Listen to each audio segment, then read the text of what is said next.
Hazañas inéditas de la Segunda Guerra Mundial.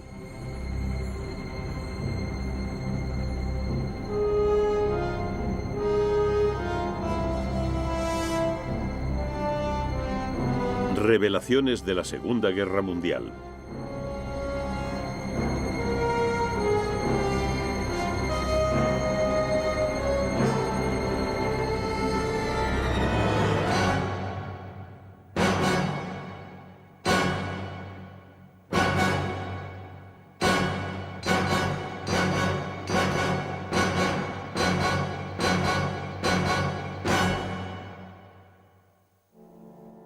La RAF contra las V2.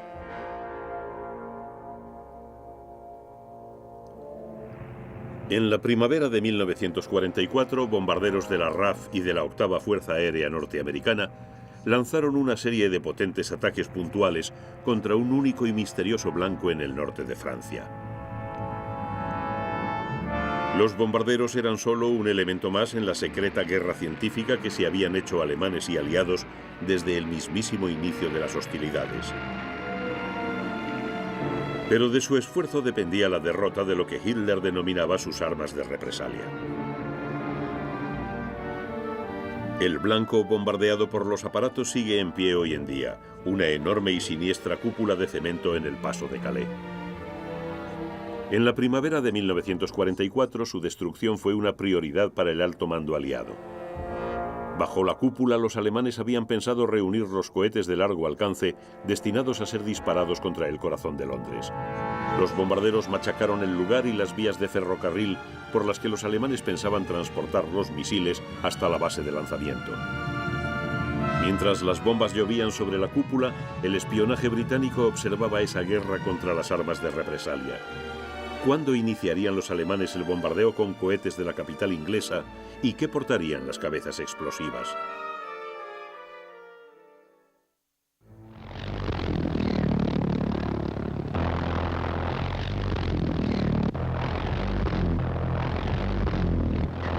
Los cohetes no eran la primera arma de represalia de Hitler. Esa distinción pertenecía a la bomba volante V1, un antepasado de los misiles de crucero. Los ingleses la llamaban bicho zumbón. Conocieron a los bichos zumbones en junio de 1944, pocos días después del desembarco en Normandía del día D.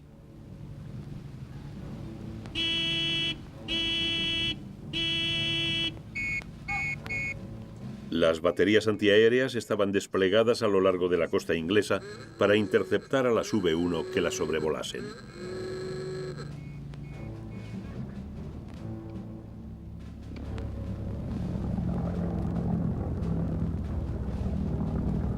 Las V1 cruzaban la barrera resoplando como un viejo Ford T.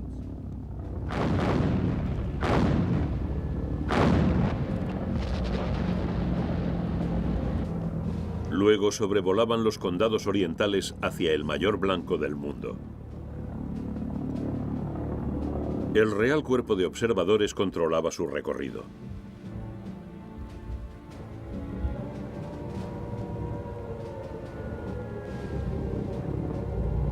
Por debajo del rumbo de los bichos zumbones, los ciudadanos de Londres aprendían a distinguir su sonido.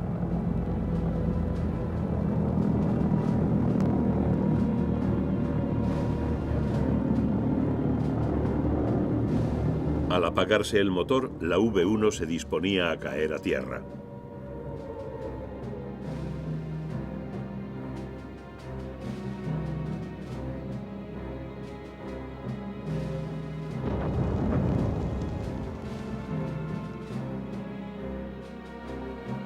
Para los fatigados londinenses, las V1 eran una nueva amenaza que les destrozaba definitivamente los nervios.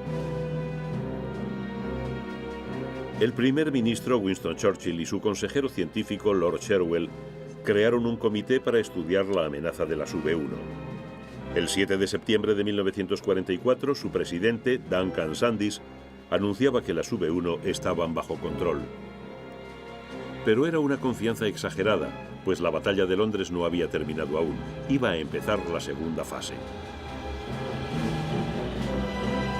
Hacia las 6:30 del 8 de septiembre, los londinenses oyeron un doble bang.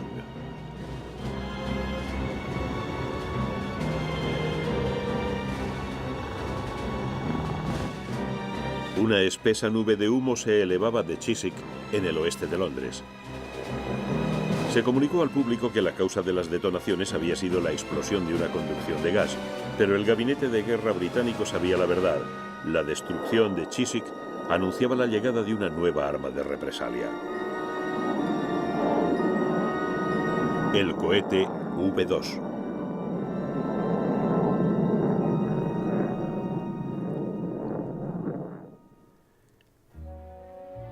La historia de las V2 se entremezcla con la vida de dos hombres, el soldado profesional Walter Dornberger y el brillante y joven tecnócrata Wernher von Braun.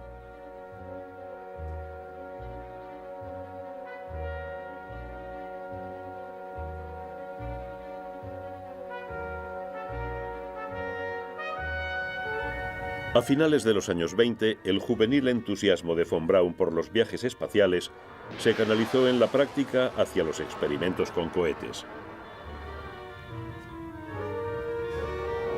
Siendo estudiante en la Facultad Técnica de Berlín, von Braun asistió a las pruebas organizadas por la Sociedad Alemana de Cohetes. Al desaparecer la sociedad en 1932, von Braun encontró empleo en el Departamento de Armamento del Ejército como asistente técnico en la sección de cohetes para investigar con combustibles líquidos. Según las cláusulas del Tratado de Versalles, firmado tras la derrota alemana en la Primera Guerra Mundial, el ejército alemán no podía disponer de artillería pesada, pero los cohetes no fueron prohibidos. El experto en cohetes del ejército alemán era Walter Dornberger, un especialista en artillería.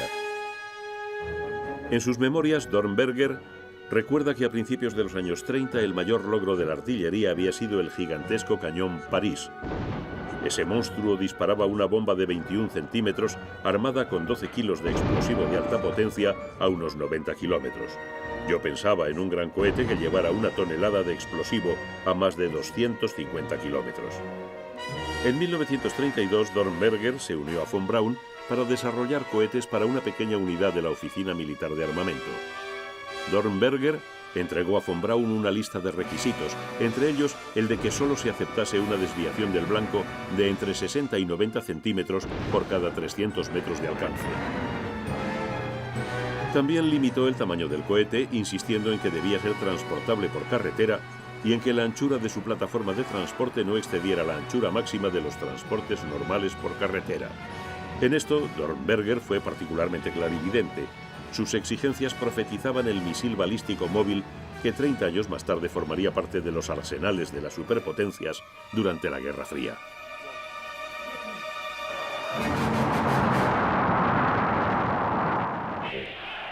Cuando Adolf Hitler llegó al poder en enero de 1933, el proyecto de los cohetes recibió un nuevo impulso.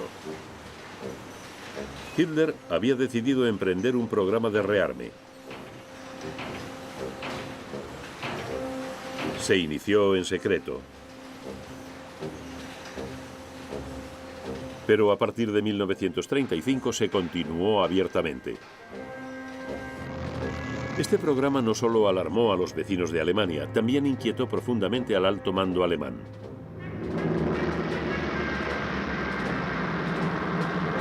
Temían que la Wehrmacht fuera incapaz de sostener su endiablado ritmo. Pero uno de los afortunados beneficiados fue el proyecto de los cohetes dirigido por Dornberger y von Braun. En 1937 se les asignaron fondos para instalar una base experimental en Peenemünde, una remota isla del Báltico. Aquí se dedicaron a desarrollar el cohete V2, denominado por los alemanes A4. En la otra punta de la isla, la Fuerza Aérea Alemana, la Luftwaffe, desarrollaría la bomba volante V1, designada como FZG-76. Ante la perspectiva de una profunda crisis europea, los científicos y técnicos de Peenemünde aceleraron el proyecto V2.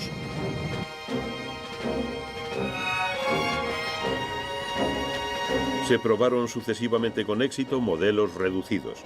El futuro parecía sonreírles a Dornberger y a von Braun.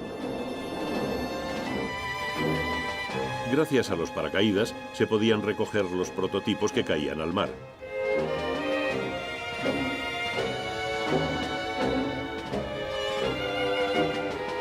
Al entusiasta von Braun le encantaba arremangarse para ayudar a sacar las pequeñas V2 a la orilla. El 1 de septiembre de 1939, la invasión hitleriana de Polonia fue precedida por incursiones aéreas más convencionales que las de los cohetes de von Braun. La Fuerza Aérea Polaca, dispersada y diezmada, fue barrida por la Luftwaffe. El ejército alemán avasalló Polonia en 6 semanas. Fue la primera demostración de la Blitzkrieg, o guerra relámpago.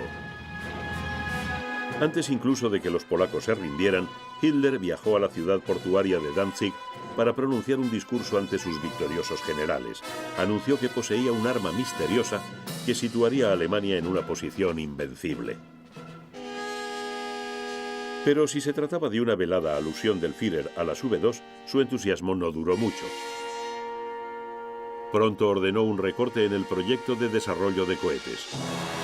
Albert Speer, que más adelante sería su ministro de armamentos, recuerda que si las V2 se hubieran desplegado antes, podían haber jugado un papel esencial. No disponíamos de bombarderos que pudieran llegar a Inglaterra con bombas pesadas. Y esto era algo para lo que no tenían defensa. Si hubiéramos sido capaces de lanzar, digamos, unas 100 diarias sobre Londres durante algún tiempo, el impacto hubiera sido enorme. Pero en 1940 los británicos sobrevivieron a la batalla de Inglaterra y a los bombardeos. En la primavera y el verano de 1941, Hitler se volvió hacia el este para conquistar los Balcanes e invadir la Unión Soviética. En una serie de maniobras envolventes, el ejército alemán destruyó miles de tanques rusos.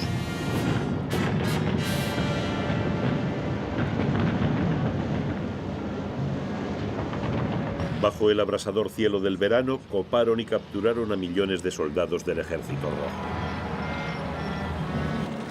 Parecía que la Blitzkrieg iba a hacerse con otra víctima, pero en diciembre de 1941, la nieve del feroz invierno ruso detuvo el avance alemán a las puertas de Moscú. En Peenemünde ya se realizaban experimentos con cohetes de tamaño real, pero con resultados inconcluyentes.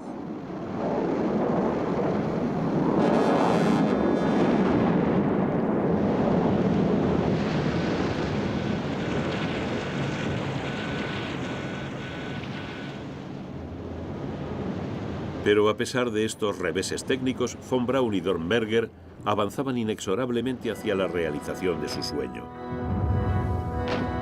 No obstante, lejos de Peenemünde, la marea de la guerra se ponía en contra de Hitler. En África del Norte, en 1942, el mariscal Erwin Rommel sufrió la decisiva derrota de El Alamein. En la Unión Soviética, el sexto ejército alemán estaba a punto de ser engullido en la batalla de Stalingrado. Los alemanes perdieron 1,5 millones de hombres en la campaña de Stalingrado. Unos 100.000 hombres del sexto ejército sobrevivieron y fueron capturados. La catástrofe hizo más urgente el proyecto alemán de los cohetes. En octubre de 1942, cuando ya se avecinaba la tragedia, von Braun y Dornberger lograron disparar con éxito una V2. Según Albert Speer, de pronto se oyó un estruendo y la tierra tembló. Debo decir que fue una de las mayores explosiones que he oído en mi vida. Además, ese enorme misil desafiaba las leyes de la gravedad. Despegó muy lentamente y luego fue cada vez más rápido. Y con un trueno desapareció entre las nubes.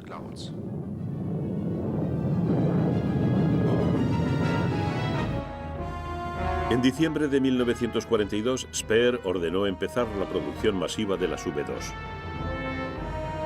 Pero hasta 6 meses después no se le enseñó a Hitler la película de las pruebas de disparo del cohete de von Braun.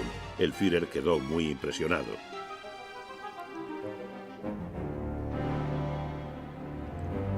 Hitler declaró que el cohete sería el arma decisiva de la guerra. Sin embargo, los ensayos que se seguían haciendo en Peenemünde indicaban que el cohete de von Braun era aún un arma de guerra muy frágil.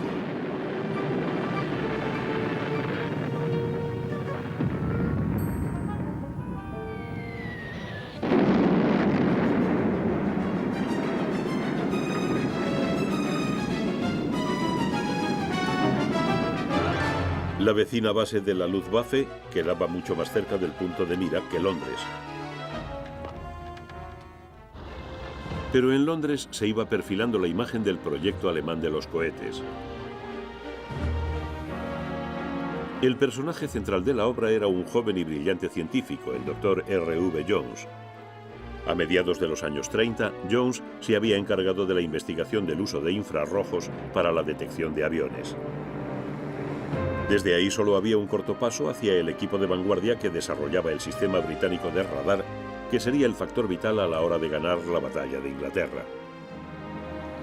Jones se convertiría en una figura clave del espionaje científico. Su papel en el Ministerio del Aire era el de un perro guardián, previendo e investigando lo que sus rivales alemanes iban desarrollando.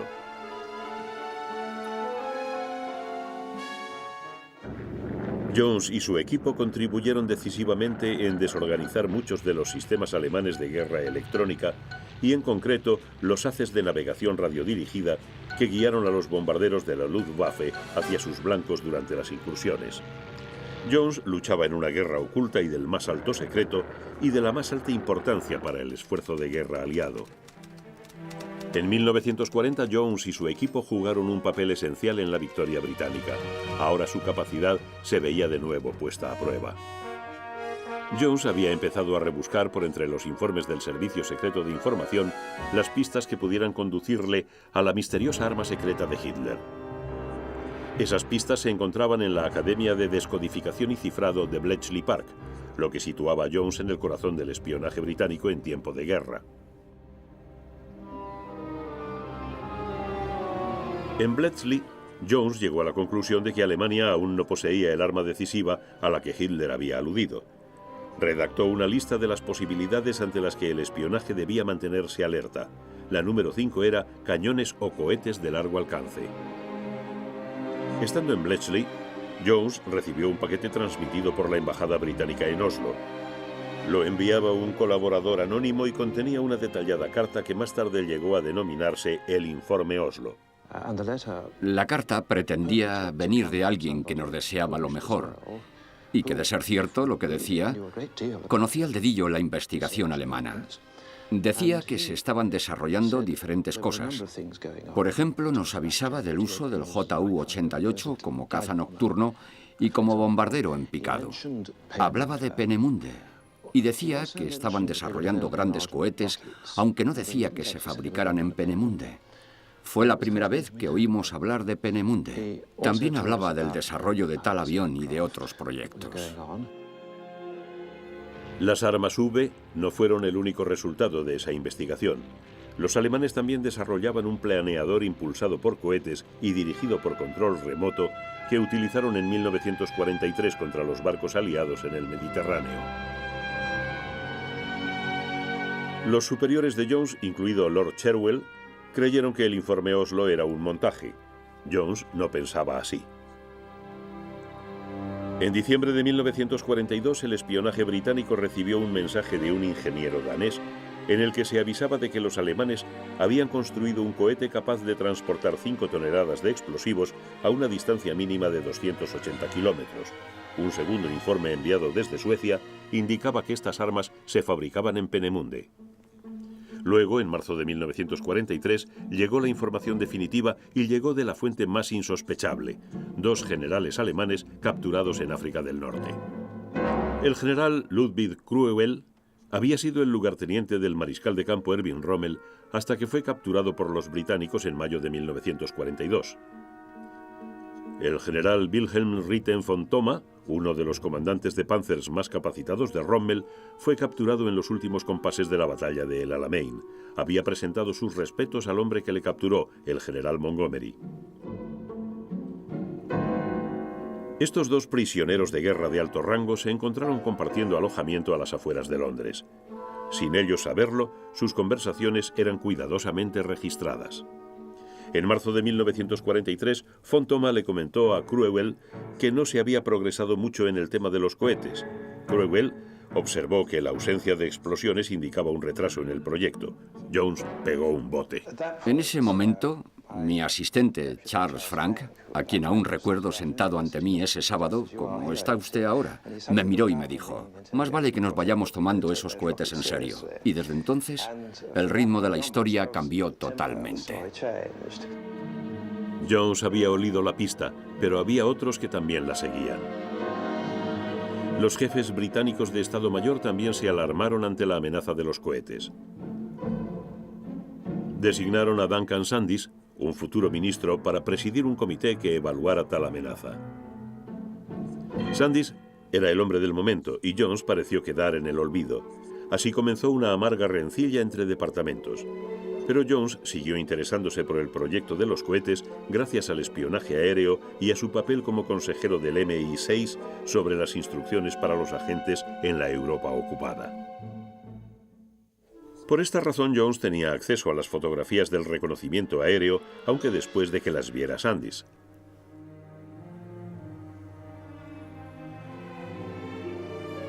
En junio de 1943, dos informes dispararon las alarmas. Fueron enviados por dos luxemburgueses que formaban parte de las escuadras de trabajo forzado de Peenemünde. Ambos mencionaban los cohetes. La unidad de reconocimiento fotográfico de la RAF, la PRU, mantenía estrechos vínculos con Jones. Se enviaron aparatos para fotografiar las instalaciones de Peenemünde.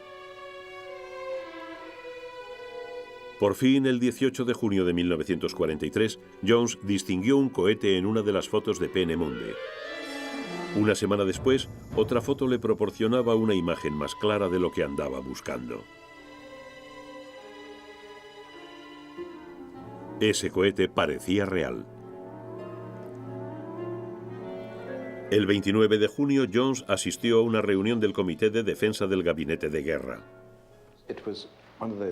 Era una de esas reuniones nocturnas que empezaban a las 10 de la noche y la mayoría nos limitamos a sentarnos al llegar. Cuando llegó Winston, en persona, la reunión empezó con Winston pidiéndole a Duncan Sandys que hiciera un repaso de las pruebas de la existencia del cohete y de las posibles contramedidas. Duncan hizo un repaso un poco a lo bestia, en mi opinión, pero fundamentalmente correcto, para acabar proponiendo que se bombardeara Peenemünde. Entonces Winston se volvió hacia Lord Cherwell y le preguntó qué le parecía todo aquello. Cherwell afirmó que el cohete de los alemanes le seguía pareciendo un timo. Las formas blancas de las fotos eran o torpedos o simulacros destinados a ocultar otro tipo de arma secreta. Entonces Churchill le pidió a Jones su opinión. Tuve que ponerme a ello. Es decir, a desmontar la argumentación de Lindemans. O sea, ¿acaso podía ser un torpedo midiendo unos 12 metros y pesando, según los cálculos de los especialistas, unas 40 toneladas? Los alemanes no tenían ningún aparato que pudiera levantarlo. Y seguía hasta el final. Si era un simulacro, ¿un simulacro de qué? Íbamos a bombardear Peenemünde, que era una de las principales instalaciones experimentales de las fuerzas aéreas alemanas y también del ejército. Ya cada afirmación que yo hacía continuaba la comedia y al final, por supuesto, la argumentación de Cherwell quedó por los suelos. Jones ganó la batalla y se tomó la decisión de bombardear Peenemünde. La noche del 17 de agosto de 1943, casi 600 bombarderos fueron enviados para atacar las instalaciones. Fue la única vez en la guerra en que todo el peso del mando de bombarderos se echó en una sola incursión de precisión contra un blanco concreto. Fue una de las primeras incursiones en las que la RAF empleó el control de bombardeo, que permanecía sobre el blanco durante el ataque, indicando a la fuerza en dónde soltar sus bombas para lograr una concentración máxima.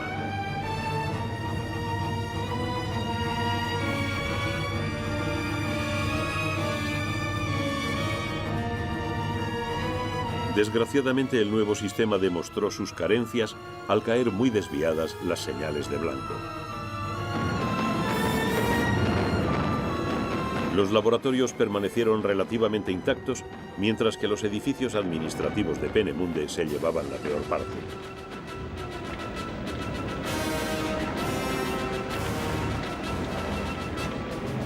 Pero el bombardeo se cobró algunas víctimas personales importantes.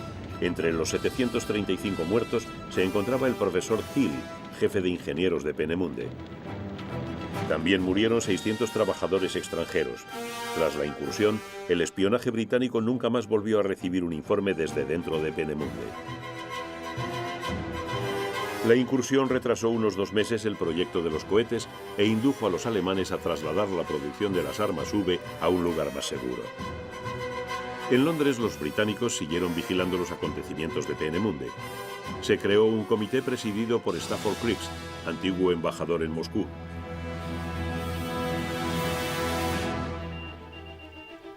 Tras la incursión sobre Peenemünde, el espionaje empezó a concentrarse sobre las V1. La sección Y, de alto secreto, dedicada a interceptar radiotransmisiones alemanas en clave, logró captar las transmisiones de 2 unidades alemanas altamente especializadas situadas en la costa del Báltico. Era evidente que esas unidades controlaban los disparos de prueba de los misiles que se efectuaban desde Peenemünde. Negligentes alusiones al FZG-76 indicaban que su tarea consistía en supervisar el comportamiento de un aparato sin piloto. Unos jugosos informes de la resistencia francesa mencionaban cohetes con alas. También decían que el coronel Max Bachtel era el oficial encargado de iniciar algún tipo de campaña desde el norte de Francia y Bélgica. Llegaban detalles sobre misteriosas rampas que se construían en la zona del paso de Calais. Varios de estos puntos eran vigilados estrechamente por los valientes miembros de la resistencia francesa. Era una tarea peligrosa, pues la posibilidad de ser detenido y torturado era constante. Los informes sobre la construcción de estas instalaciones y sobre la poderosa defensa antiaérea de la que se les dotaba pasaron de la Francia ocupada a Londres, pero aún no quedaba claro qué tipo de armas se iba a lanzar desde esas rampas. Entonces el reconocimiento aéreo de una de las instalaciones subsidiarias de Peenemünde en Zempin reveló unas rampas similares a las que se instalaban en Francia y Bélgica. Las piezas del puzzle informativo empezaban a encajar. Y la última no tardaría en ocupar su lugar. La colocó Constance Babington Smith, una intérprete de fotos de reconocimiento, estrechamente vinculada a la vigilancia de las actividades de Peenemünde. Aquí están las 3 estructuras que me desorientaron tanto. Y puede verse por la sombra que hacen ángulo. Se puede ver su inclinación y en la del medio hay este pequeño borrón que tiene que ver con el avioncito que ya había visto. Con la lupa de aumento se puede calcular que su envergadura es de unos 6 metros. En otras palabras, esta es la prueba que necesitábamos. Aquí estaba el avión enano en una rampa de lanzamiento. Por entonces lo llamábamos el Peenemünde 20, pero luego, por supuesto, se conoció universalmente como V1. El espionaje británico también pudo aprovechar la imagen de una V1 de prueba estrellada en una isla danesa y fotografiada con gran detalle. En diciembre de 1943, los bombarderos británicos y norteamericanos comenzaron una serie de ataques concertados sobre las bases de lanzamiento de las V1 en Francia. El día de Nochebuena, más de 1000 aparatos soltaron casi 2000 toneladas de bombas sobre las rampas y los edificios anejos.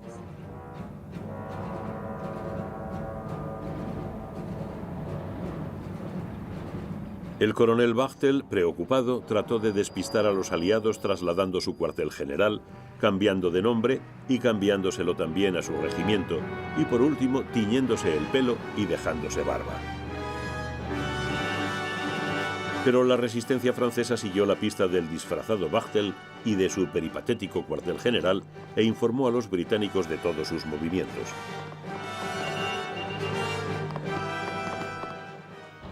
En Londres, R.V. Jones y su equipo habían calculado que los daños causados al proyecto V1 no permitirían que se llevara a cabo el bombardeo de la capital antes de mediados de marzo de 1944. Jones subestimó los daños causados por el bombardeo de Peenemünde y el traslado de la producción de las armas V a una gigantesca fábrica subterránea en las montañas alemanas de Harz. En las semanas previas al día D, 6 de junio de 1944, los británicos no sufrieron los bombardeos de las V-1. Estas no empezaron hasta que los aliados ya tuvieron instalada su cabeza de playa en Normandía.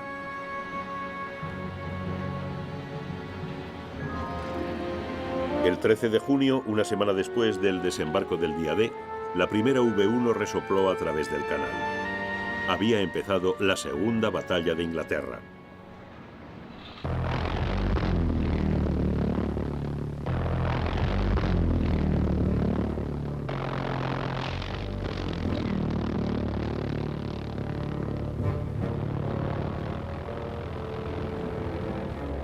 Los alemanes pensaban lanzar 500 V-1 diarias, pero la campaña aliada de bombardeos contra las bases de lanzamiento había reducido su capacidad. No tardaron mucho las V-1 en caer a tierra y revelar sus secretos.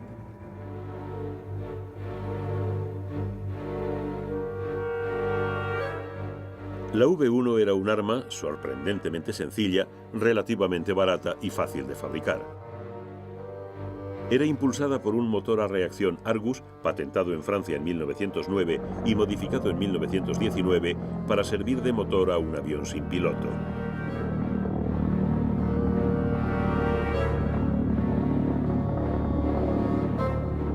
La V-1 podía lanzarse desde rampas o desde otro avión y volaba a una altitud de 600 o 700 metros y a una velocidad de casi 600 kilómetros por hora. Una pequeña hélice controlaba su caída hacia un blanco a una distancia determinada.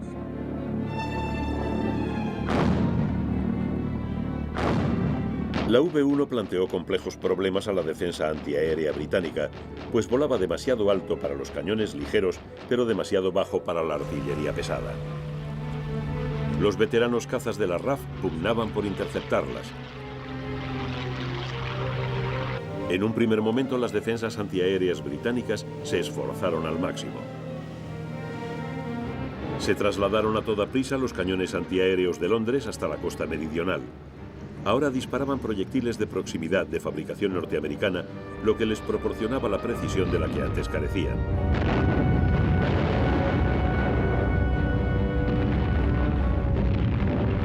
De las 4.000 V-1 derribadas sobre el sur de Inglaterra, casi la mitad cayeron gracias a la artillería dirigida por radar.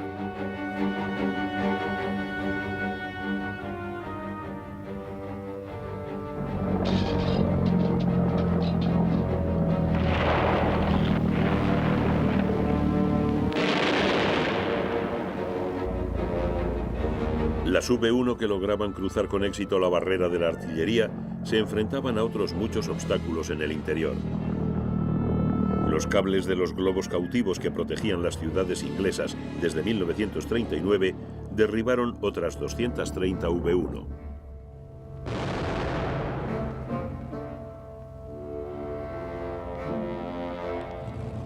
Pero el resto fue derribado por los nuevos cazas, como el Hawker Tempest, que tenía una velocidad punta de 690 kilómetros por hora. Los pilotos de caza que se enfrentaban a las V-1 debían tener unos nervios de acero. Se acercaban con su veloz aparato y disparaban a quemarropa.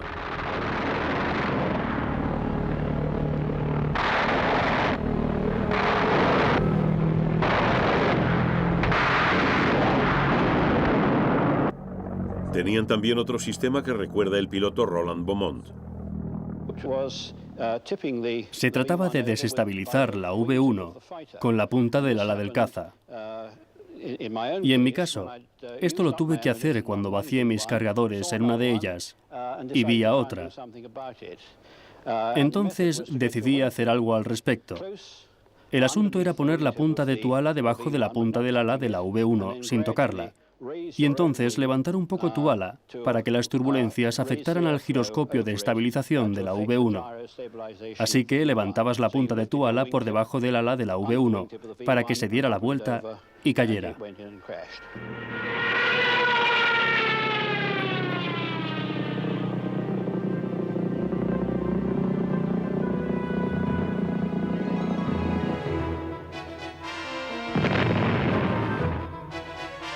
El primer caza a reacción operativo de la RAF, el Gloster Meteor, hizo su debut en combate contra las V-1. En total, el mando de cazas de la RAF derribó 1.771 V-1.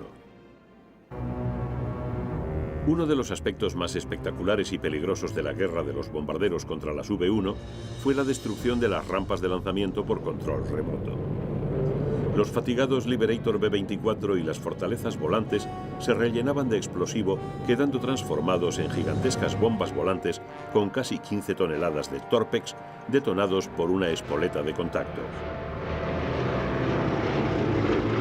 Estos aparatos, de nombre clave Afrodita, eran orientados por dos pilotos que armaban las espoletas y salían pitando antes de que el bombardero sobrevolara la costa inglesa.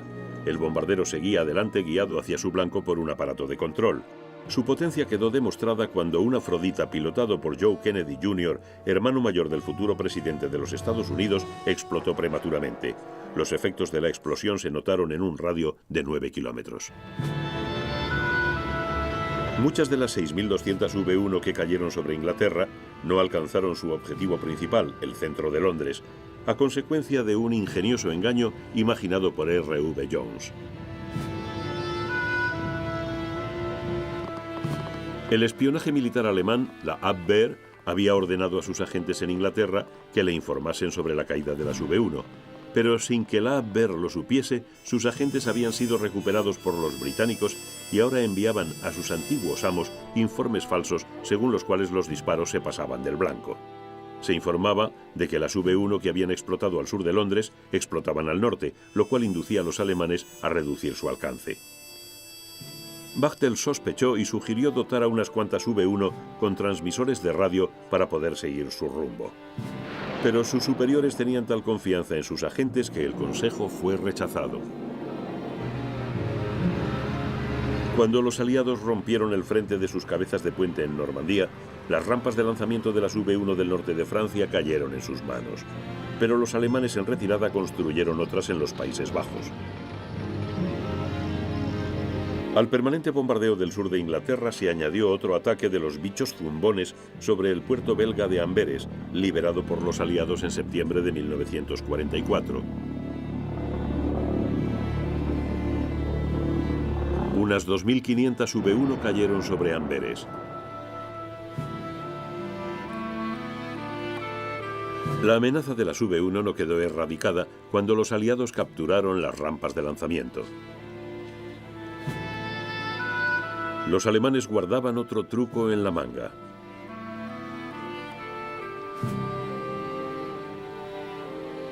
Empezaron a lanzar las V-1 desde bombarderos que sobrevolaban el Mar del Norte. Unas 1.000 fueron lanzadas de esta manera.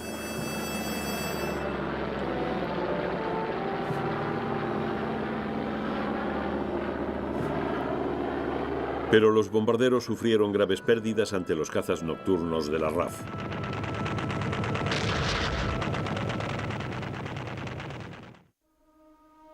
De todas las V-1 que llegaron a Inglaterra, unas 2.400 cayeron en Londres. Los daños fueron graves y generalizados. Los bichos zumbones mataron a 6.500 personas e hirieron gravemente a 3 veces más.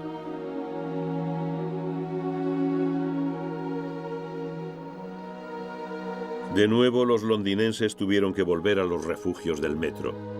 Se concentraron en nuevos refugios más profundos construidos tras las incursiones del 40, pero sobrevivieron. A pesar de la temprana campaña de las V-1, R.V. Jones no había perdido de vista a las V-2.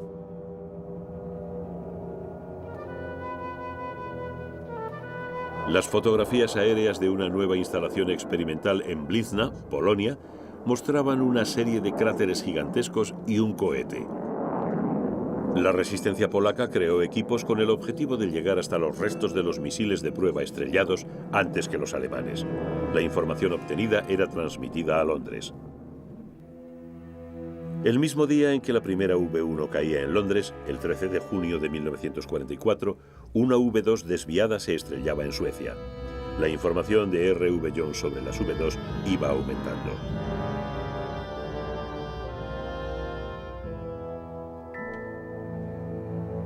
Para entonces, las temibles SS habían asumido la responsabilidad de construir las armas V en una fábrica subterránea de Nordhausen en las montañas de Harz.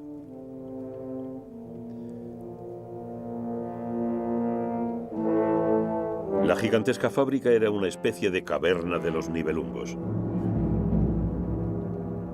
Un pequeño ejército de esclavos, alojados en el cercano campo de concentración de Dora, suministraba la mano de obra. Desde Dora, los cohetes se transportaban por carretera o ferrocarril hasta las bases de lanzamiento.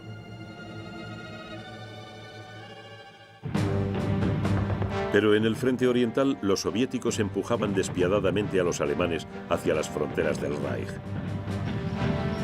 Los lugares de ensayo de las V2 ya casi estaban a su alcance a consecuencia de la retirada alemana.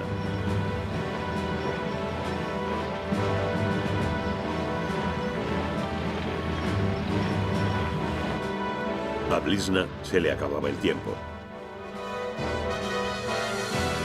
Y en julio de 1944 cayó en poder de los soviéticos. Los británicos estaban deseando enterarse de sus secretos.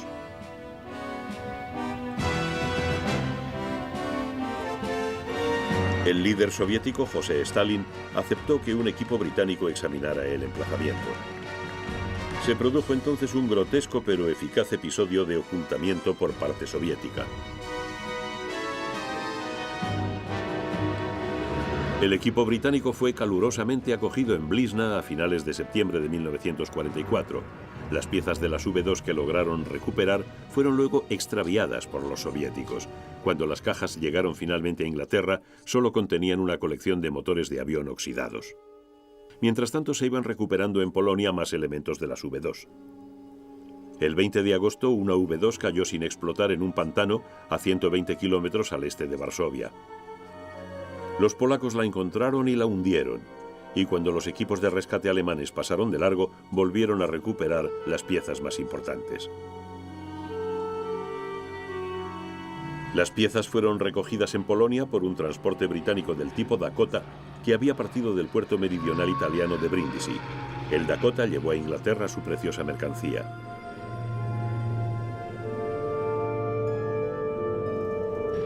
Entre los alemanes, la discusión sobre la mejor manera de desplegar las V2 había llegado al punto culminante. Von Braun y Dornberger estaban a favor de las rampas móviles. Pero esto planteaba el problema del ensamblado y del servicio de los delicados mecanismos en el campo de batalla, con todos sus inconvenientes.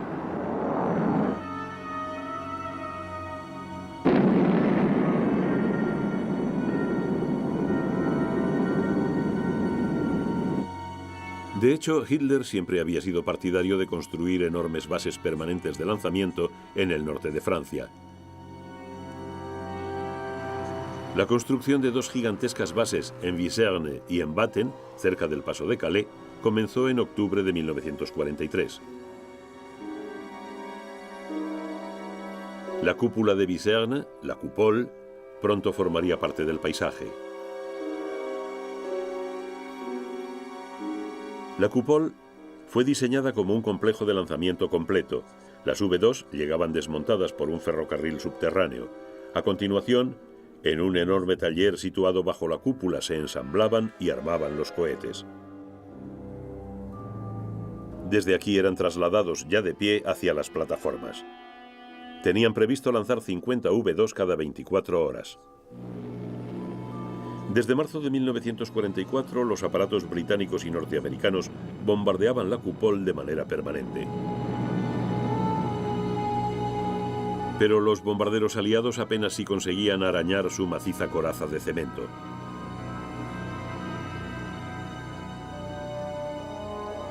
No obstante, consiguieron falsear la alineación de la abertura y transformaron el lugar en un caos de cráteres.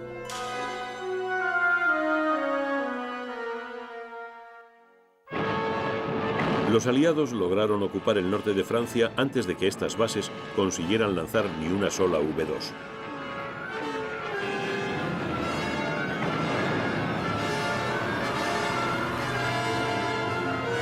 En septiembre de 1944, británicos y norteamericanos intentaron cruzar el Rin mediante una ambiciosa operación aerotransportada que acabó en desastre en Arnhem.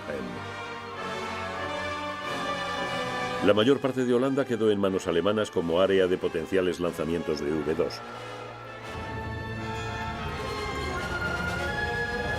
Las bases móviles de lanzamiento no necesitaban mucho más que una plataforma de cemento y un vehículo de mandos, lo que planteó agudos problemas a los aliados. Las V2 disfrutaban de libertad de movimientos para atacar, salvo cuando eran transportadas desde la fábrica.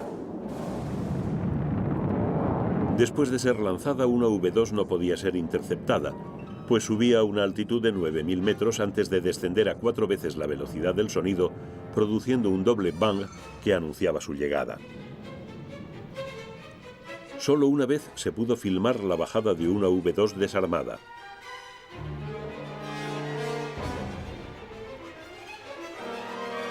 El gabinete de guerra no informó al público británico sobre las V2 hasta noviembre de 1944. Al gobierno le aterrorizaba que se produjera un pánico masivo. En un momento dado se llegó a considerar la evacuación de toda la población de Londres.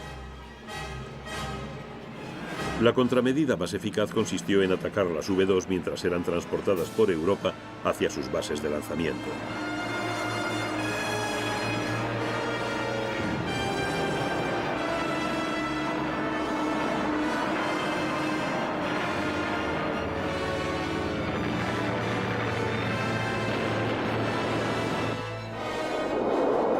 La campaña de las V2 alcanzó su punto culminante en febrero de 1945, cuando 232 de ellas cayeron en el sur de Inglaterra.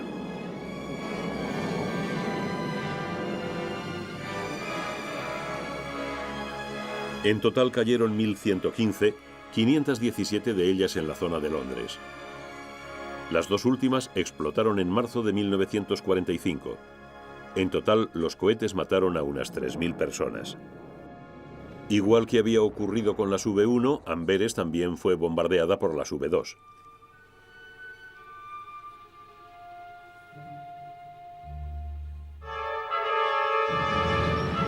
La amenaza no desapareció hasta que el avance aliado por el norte de Europa empujó a las V2 más allá de su alcance máximo de 330 kilómetros.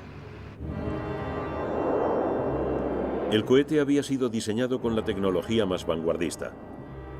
Su sistema giroscópico de dirección estaba por delante de todo lo que podían tener los aliados en su arsenal, y su motor eléctrico de par de torsión que impulsaba los giroscopios era el más reducido de su tipo.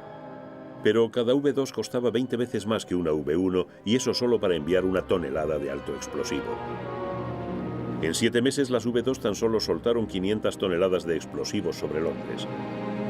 En cambio, hacia el final de la guerra, los bombarderos británicos y norteamericanos eran capaces en el curso de una sola acción combinada de soltar 8.000 toneladas de bombas sobre una ciudad alemana.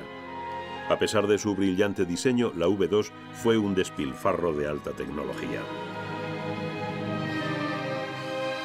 Se ha llegado a sugerir que las V2 podían haber sido modificadas para transportar armas más siniestras aún, químicas, biológicas o incluso nucleares.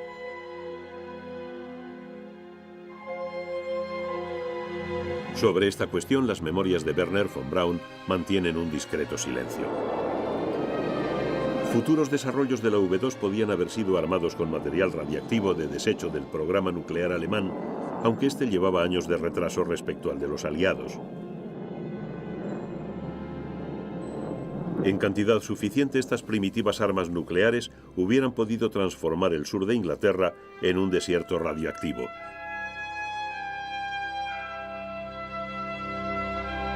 Quizá sea esta la explicación de una base tan gigantesca y compleja como la de Batten, con su estación de seguimiento asociada. Estas gigantescas bases cayeron en manos aliadas antes de que el programa de lanzamiento de las V2 alcanzara la plena operatividad. Junto a ellas murieron también las esperanzas alemanas de un supermisil, el denominado A-10, que utilizando una V2 como segunda fase podría haber llegado hasta Nueva York. La lógica sugiere que este misil hubiera transportado algo más siniestro que explosivos de alta capacidad.